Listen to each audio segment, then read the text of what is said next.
RPS institute Jaunpur में आपका स्वागत है।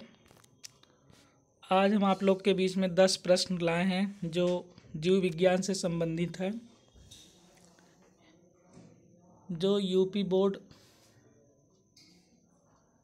की परीक्षा जो 3 मार्च 2025 को होने वाली है, उसमें ये प्रश्न बहुत महत्वपूर्ण हैं। कृपया आप लोग ज़रूर देखें।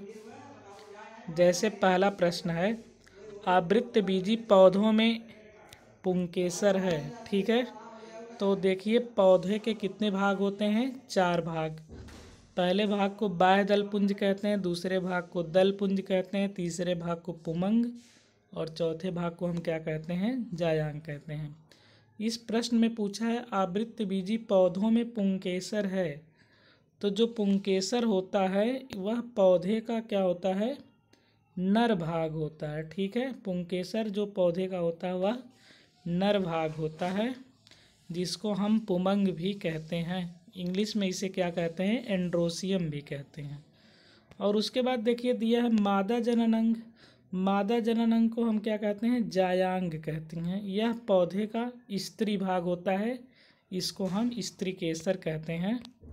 तो इसमें आवृतबीजी पौधों में पुंकेसर है, तो इसमें बी ऑप्शन हमारा क्या होगा? सही होगा। उसके बाद देखिए दूसरा प्रश्न है, निम्नलिखित में से कौन सा एक आभासी फल नहीं है? ठीक है, तो देखिए स्ट्रॉबेरी, अखरोट और सेब ये तीनों आभासी फल हैं, लेकिन आम इसमें आभासी फल नहीं है। तो इसमें ऑप्शन यही ए सही होगा, आम सही होगा। उसके बाद देखिए ग्राफियन पुट्टिका पाई जाती है, इसमें देखिए बी ऑप्शन क्या होगा? हमारा सही होगा। स्तनियों के अंडाशय में ग्राफियन पुट्टिका क्या होती है? पाई जाती है। उसके बाद अगला प्रश्न है, क्या पुरुष से संबंधित है? ठीक है, प्रश्न है हमारा क्या पुरुष से संबंधित है। इसमें वैक्सोटॉमी जो होगा, वैक्सोटॉमी पुरुष से संबंधित है। जो देखिए पुरुषों में नसबंदी होती है उसको हम क्या कहते हैं? वैक्सोटॉमी कहते हैं। और महिलाओं में जो होती है उसको हम क्या कहते हैं? ट्यूब्यूकोटॉमी कहते हैं। ठीक है, इसको हम हिंदी में नलबंदी कहते हैं और इसमें हम क्या कहते हैं? नसबंदी। तो इसमें ऑप्शन जो हमारा सही होगा यही सी क्या होगा? सही होगा। इसमें बात देखिए द्विसंकर टेस्ट क्रॉस का अनुपात है। इसमें देखिए 9:3:3:1, यही ऑप्शन हमारा क्या होगा? सही होगा। मेंडल ने कितने नियम दिए थे आनुवंशिकता के? तो 3 नियम दिए थे, प्रभाविता का नियम, पृथक्करण का नियम, स्वतंत्र अभ्यूहन का नियम।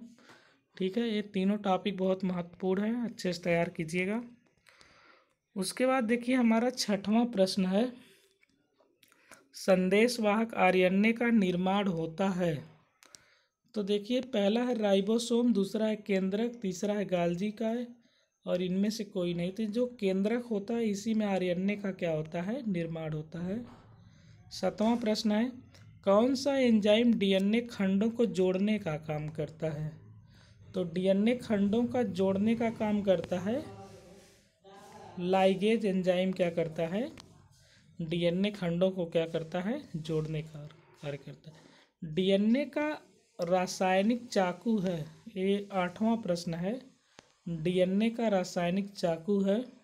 इसमें देखिए पहला है लाइगेज न्यूक्लियस, सी है पॉलीमरेज, डी है रेस्ट्रिक्शंस एंडोन्यूक्लियेज।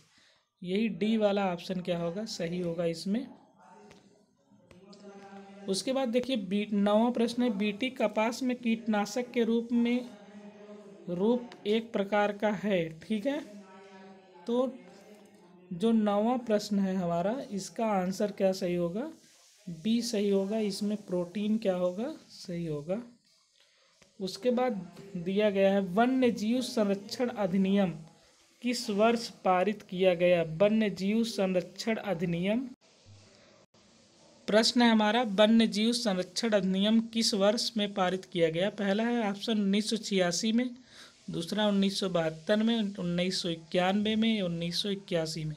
तो ये इसका ऑप्शन हमारा बी सही होगा 1972 में। ठीक है, धन्यवाद दोस्तों, आज के लिए इतना ही। कल अगले क्लास में मिलते हैं।